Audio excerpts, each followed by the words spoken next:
മാങ്ങഞ്ചി അച്ചാറാണ്. നമുക്ക് എങ്ങനെ ഉണ്ടാക്കണേന്ന് നോക്കാം. ഇത് മാങ്ങഞ്ചി ഞാനിവിടെ നുറുക്കി വെച്ചിട്ടുണ്ട്.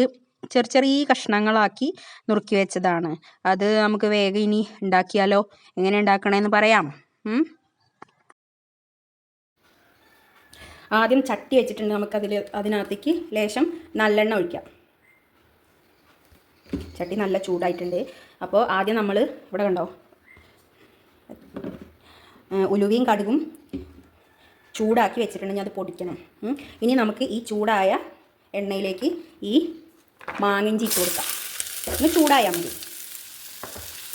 ഇവിടെ വീഡിയോ എടുത്ത് തരാനൊന്നും ആരുമില്ല, അപ്പോൾ ഞാൻ ഒറ്റയ്ക്ക് ഇനി അതൊക്കെ ചെയ്യുന്നത്. അപ്പോൾ അതുകൊണ്ട് ചിലപ്പോൾ ക്യാമറ അങ്ങോട്ടും ഇങ്ങോട്ടൊക്കെ പോയി എന്നൊക്കെ വരും. ഓക്കെ, അപ്പോൾ നമുക്ക് ഇനി ഇത് നന്നായിട്ട് ഇളക്കി കൊടുത്ത് വഴറ്റിയെടുക്കാം.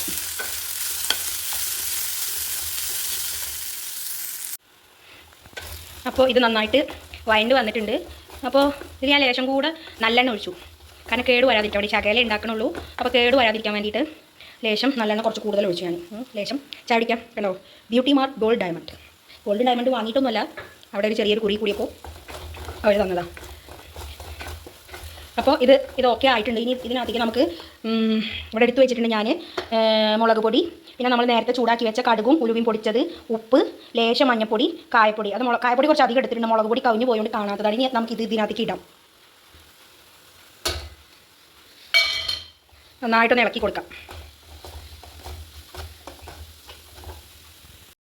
അപ്പോൾ നമ്മൾ നന്നായിട്ടിത് ഇളക്കി കൊടുത്ത് മിക്സ് ആക്കി വെച്ചിട്ടുണ്ട്. ഇനി ഇതിനകത്തേക്ക് നമുക്ക് പ്രധാനപ്പെട്ട ഒരു സാധനമാണ് ചേർക്കല, ശകലം സുർക്ക അല്ലെങ്കിൽ വിനാഗിരി. ഞങ്ങളുടെ നാട്ടിൽ സുർക്ക എന്ന് പറയും, ചിലർ വിനാഗിരി എന്ന് പറയും ഇതിനകത്ത്. അപ്പോൾ നമുക്ക് ലേശം ഇതിനകത്തേക്ക് ഒഴിച്ചു കൊടുക്കാം. ശകലം മതി.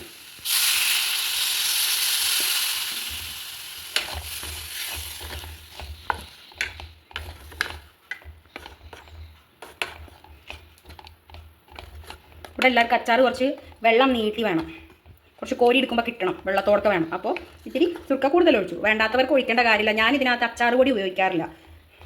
അതുപോലെ ഇതൊക്കെ സാധാരണ അമ്മ ഉണ്ടാക്കുന്ന പോലെ ഉണ്ടാക്കുന്നതാണ്. അമ്മ ഇതിനകത്ത് വെളുത്തുള്ളിയൊക്കെ ഉപയോഗിക്കും, വെളുത്തുള്ളി ഇടും.